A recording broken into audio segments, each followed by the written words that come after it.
Well, hello, church family. It's good to be with you again on this first Sunday of 2021. So, Happy New Year. And Christy, Happy New Year to you. Yay. What are you looking forward to this year? I am looking forward to some new opportunities, whether it's for our family or for my kids. And then just to see where God takes us this year for women's ministry. I don't know. It'll be a fun ride. It will, and I'm with you. I tend to like a good rut. I like to kind of know where I'm going. I'm one of those guys that kind of knows tried and true, and you stick with it. Well, this last year, I was forced out of my comfort zone. We had to kind of adapt and pivot and make decisions on the fly, and it really unleashed a lot of creativity in our church and even in me. So I'm kind of excited to see what new creative opportunities are going to exist for us. We have no idea what's coming, but I'm just excited to see how our church continues to grow as we adapt and adjust to new circumstances and new opportunities. Yeah, I think it's going to be fun. Every year I tell myself I want to run a marathon.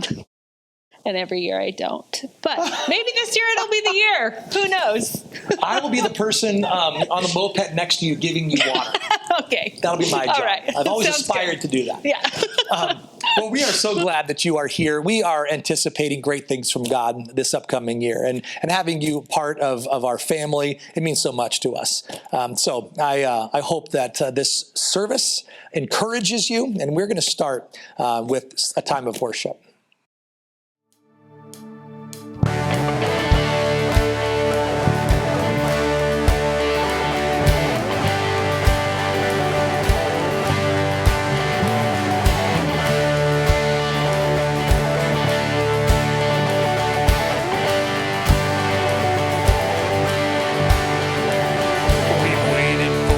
Day we've gathered in your name, calling out to you. Your glory like a fire, awakening desire will burn our hearts with truth. You're the reason we're here. You're the reason we're singing.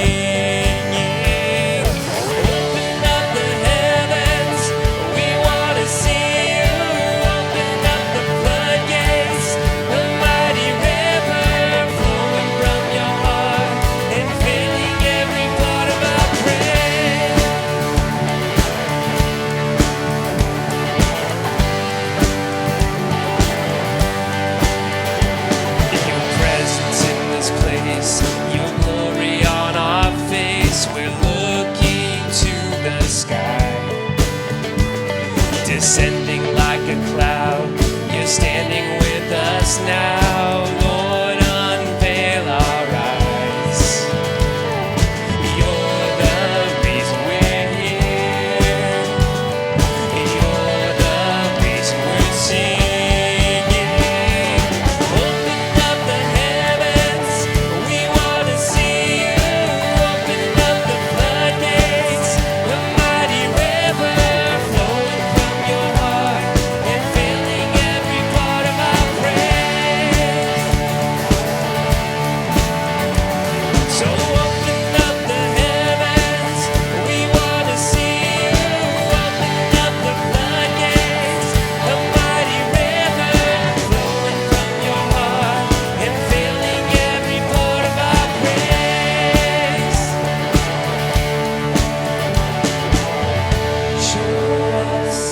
Show us your glory.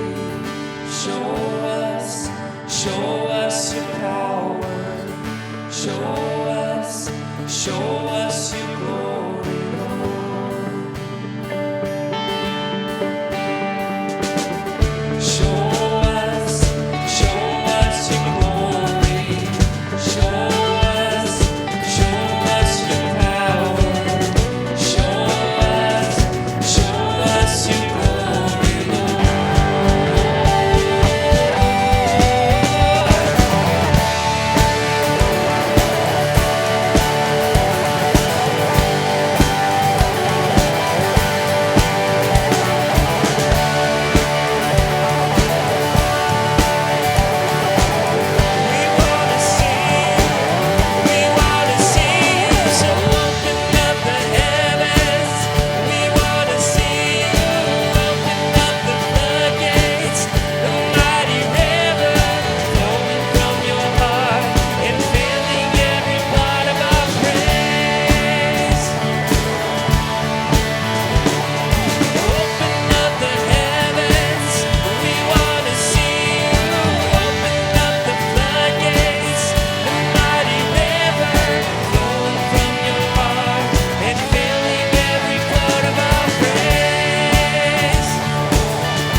Starting our time out with worship was just a wonderful way to start out 2021. And I am just looking forward to choosing to worship this year. That is going to be one of my goals, is to choose to worship in all of the things that we may have to go through, or the good things, bad things, as we walk through this year. But I am super excited about where that's going to go and what God's going to do in my life through that.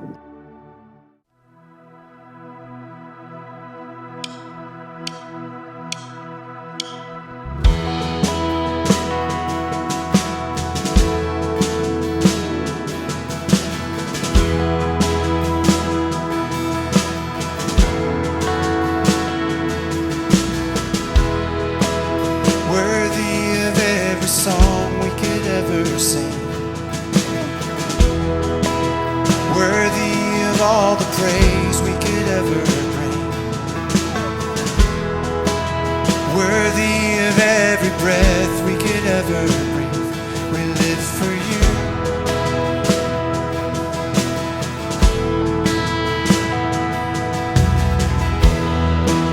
Jesus, the name above every other name. Jesus, the only one who could ever save. Every breath we could ever breathe, we live for you. We live for you. Holy, there is no one like you. There is none beside you. Open up my eyes in wonder.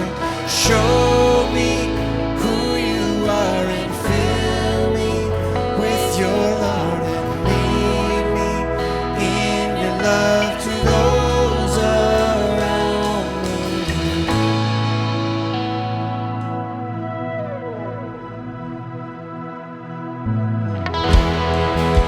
Jesus, the name above every other name. Jesus, the only one who could ever save.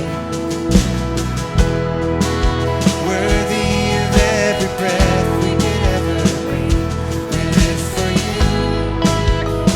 Oh, we live for you. Holy, there is no one like you. There is none beside you. Open up my eyes in wonder. Show me who you are and fill me with your heart, and leading in your love to those around me.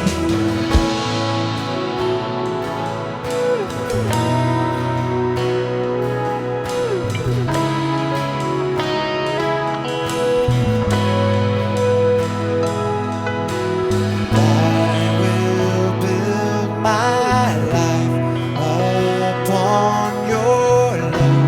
It is a firm foundation. I will put my trust in you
my trust in you alone, and I will not be shaken.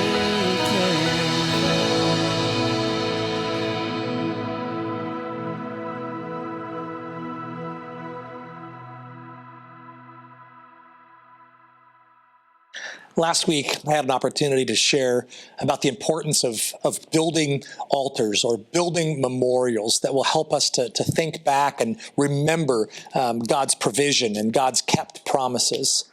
Well, today, Pastor Mark is going to help us look forward, to build a dream about what God is going to do for us and through us in the future as we build our lives on the firm foundation of Christ. So enjoy the preaching of God's word today. Commencement is one of those things that it's a word that is so associated with a certain event that we kind of don't even think of it outside of it. We have commencements at graduation. I've gone to a ton of those. And in every one of those graduations that I went to, there was a person there, a professional, somebody from that field that was talking about the vision of where those students were going into, because the word commencement is kind of a new beginning. And every graduate, degree in hand, has a new beginning. Kind of like this home. We don't use the term, but they are commencing, if you will, bringing together a new beginning. This home is going to be a home to a family that they're going to have new dreams and new experiences. They're going to celebrate Christmas in this home, and they're going to have all kinds of things because they have a new beginning. There's a commencement about this home. What I do know about every home, well, probably not every home, but this home, is it has a set of blueprints. And all of the folks that are coming here to this place, they build off of those blueprints. Nobody alters, or it doesn't pass. It doesn't pass code. And so as they're building this home, there's dreams. There's a set of blueprints that define what this house is going to look like. In a sense, that's also our lives every year. Every year when we start our year, it's a commencement. We have a new beginning. I love New Year's. I love New Year's goals. But every new year, in a sense, it is recommended, at least from the scriptures, that you would have a set of blueprints. Joshua, as we discovered, was leading his nation in celebration of what God has done, is now moving forward. And we're in chapter 23 of the book of Joshua. And there's a commencement. It's a new beginning. It's not his. He's going to pass away. And like a sage, wise leader, he understands that probably one of the most significant things you can do as a leader is to prepare those who will follow you, because they will have a commencement. And in this text, Joshua gives them kind of a blueprint of what it looks like. And I want to envision us hearing that from Joshua for this new year. What does he tell them? What are the blueprints? What are those things that you want to build this year on? Well, in verse 3, he starts in 23:3. He says, "You yourselves have seen everything that the Lord our God has done." Where does he begin? He begins with this challenge. Make sure God's lifted up this year. Make sure in everything that you do that you remind yourself. See, that was so important when Pastor Jeff talked about these altars, these memorials. What are they? They're reminders. They're ways that when we see them, I hope you have started to put together your pile, your memorial, your reminders.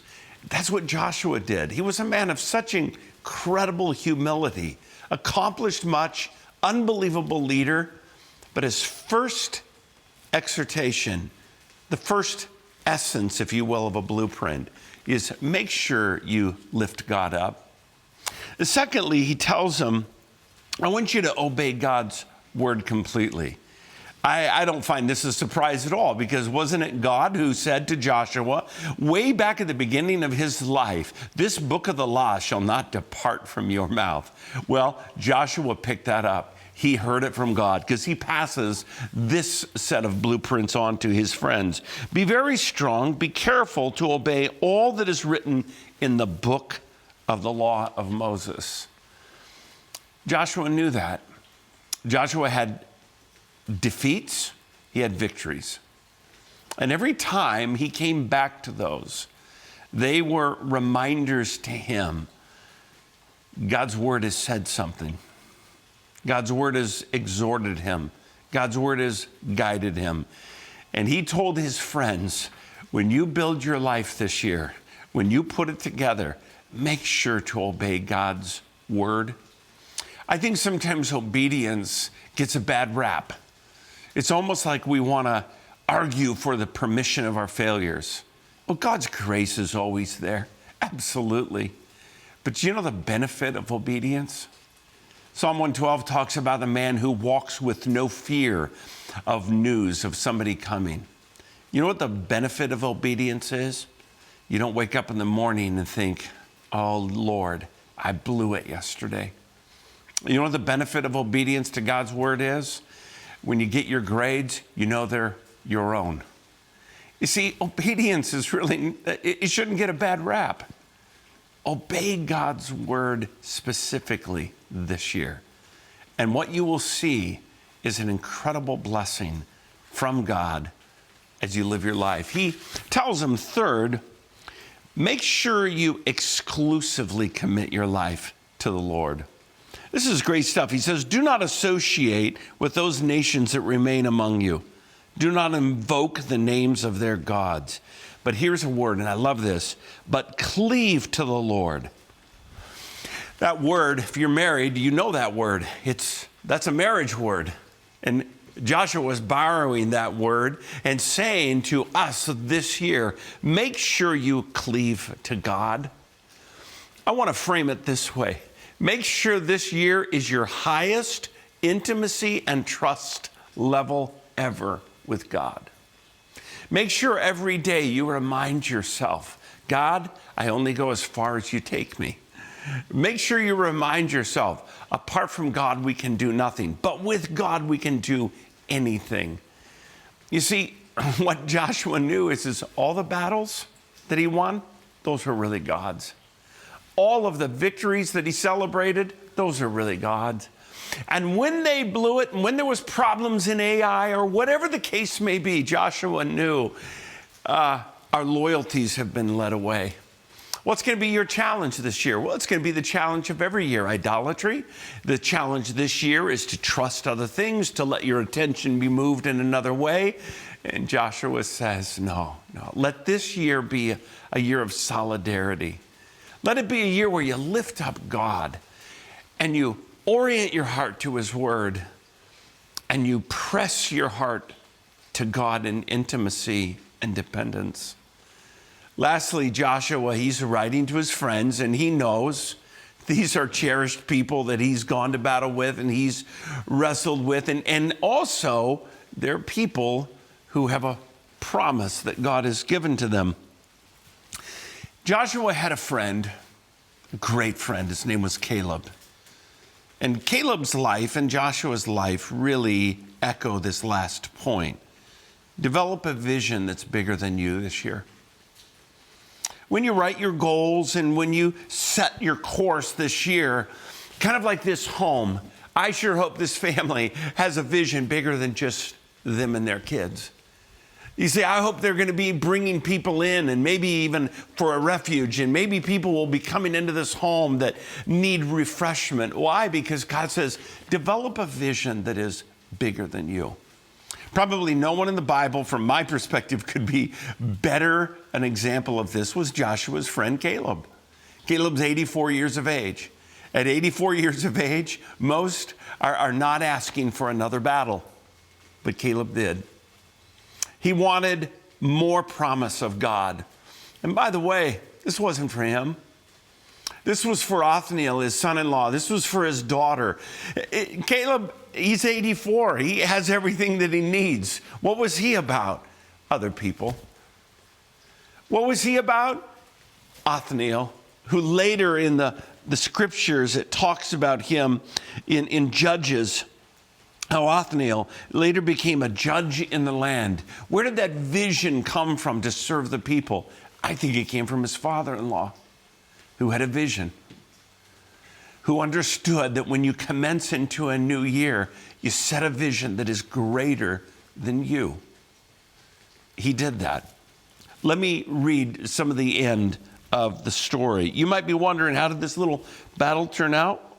If you look into chapter 15, verses 13 through 17, God was faithful, and that 85-year-old soldier won another battle. How did it influence Othniel? He became a judge that served the nation. His daughter, she asked her dad for property, for a promise that she could serve her people. I think that's one of the most exciting things about a new year, is that we can build into that new year, not just something for ourselves. Imagine, for all of us, 2020 was a hard year. I just talked to a person the other day who said this was the best year of their life. I was like, man, you are so rare. It's awesome. But for most, it was hard. And they don't look at 2021 as maybe anything better, more challenges, unless you ask God for a bigger vision than yourself. You commit your heart's affection to Him and your obedience to His word. What happens then? Well, God's the limit on that one, and God has no limit. See, that was Caleb's perspective. We handed out to you this blueprint, this little sheet. You said, what do we put into it? Well, I want to tell you. Pastor Jeff talked to us about memorials. Carrie and I plan on putting all of the things into this that are memorials, things that God did this last year. Oh, I have an endless list. I do. One of them for me is our staff at our church. Through one of the most difficult years, two of our staff, student ministry pastors, this is the first year they've ever served in ministry. Can you imagine? Welcome to the ministry. You're going to have the roughest year of your life.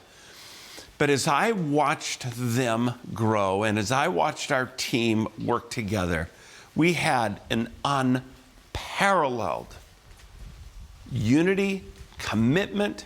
I mean, it was remarkable how God knit us together. And you know, people were all over the place. They still are. And our staff just steadied the course. I think another one that is one of my just all-time absolute kind of testimonies to God is the church's finances.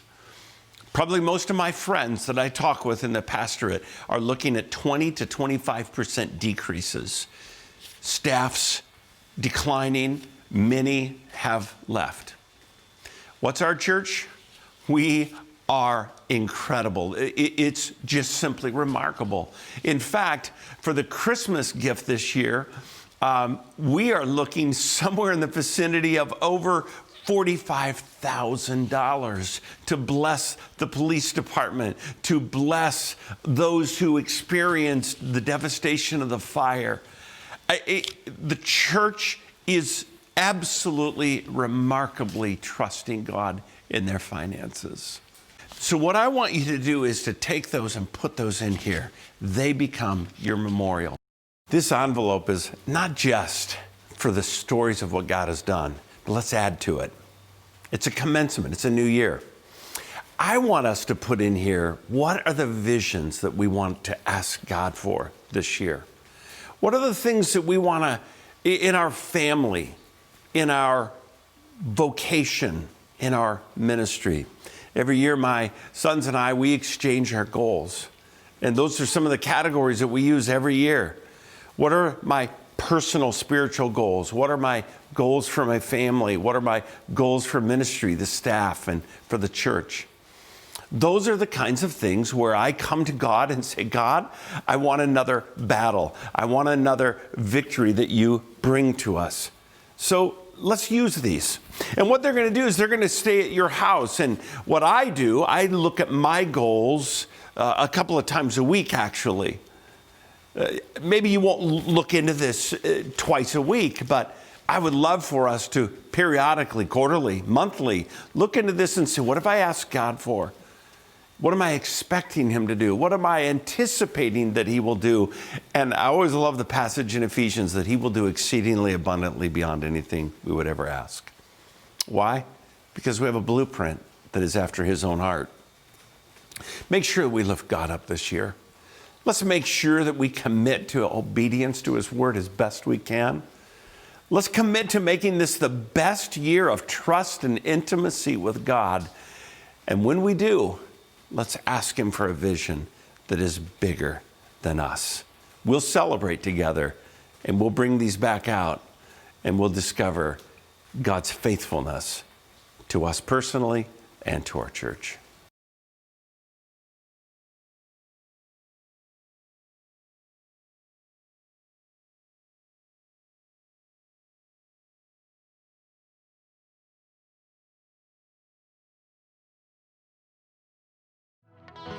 Well, we've been given a good challenge, a challenge to let God write the blueprint of our future.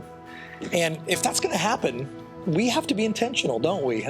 We have to intentionally script out what we want to allow God to do in our hearts and in our lives, because realizing a dream doesn't happen accidentally, right? Right. It takes some intentionality. So what would you write down and put in your envelope, Christy? Well, I think I really liked his point about obeying God's word completely. But in order to obey God's word, you have to know God's word. And for me, I've read through the Bible many times. But I am going to try to read through it chronologically this year and really kind of study through as I look at the timeline of everything and see what God teaches me through that. That's really cool. Looking at it maybe with fresh eyes, with new eyes, it might stimulate something different in your heart. Yeah, absolutely. I like that. Yeah. One of the ones I was challenged by, convicted by, was Pastor Mark's point about developing a vision that's bigger than you. And like I said earlier, I'm kind of a what worked in the past kind of guy. I'm a tried and true guy, and it's hard for me sometimes to dream big in the future, because I kind of always look over my shoulder to what worked in the past. And that's something that I am challenged by. And I really want that. I want God to do more in me and through me. And I really want to consider not my legacy, but what legacy does God want to develop through me as I invest in others? And I really want to work on that this upcoming year. So I'm excited about that. I hadn't really thought about that until I was challenged by Pastor Mark and by the Word of God. Yeah. I think looking bigger is sometimes hard. Mm-hmm. Getting outside of your little box. Yeah, that's right. And as we are thinking of this, I just want to reorient all of us to this envelope. You should already have something in there from last week, some reminders, some things that God has done in the past that we need to have our minds reset and refocused on.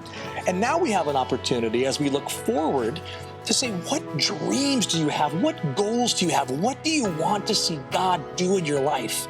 So we want you to sit down and write those things down, put them in the envelope, and then set it somewhere. Not somewhere you'll forget about it, but set it somewhere that you can go back to it and reorient yourself and remind yourself, and then to give God the credit for the things that are actually happening as He responds to your prayer and your commitment to see Him work in your life. So I'm excited. I'm excited for our church to continue growing. I'm excited for our fellowship to deepen our connection with one another. And I'm really excited to see how God's blueprint begins to build in our lives as we build an altar, we build a dream, and we expect God's will to be accomplished. So thanks for being with us here today, church. We love you. Go in peace.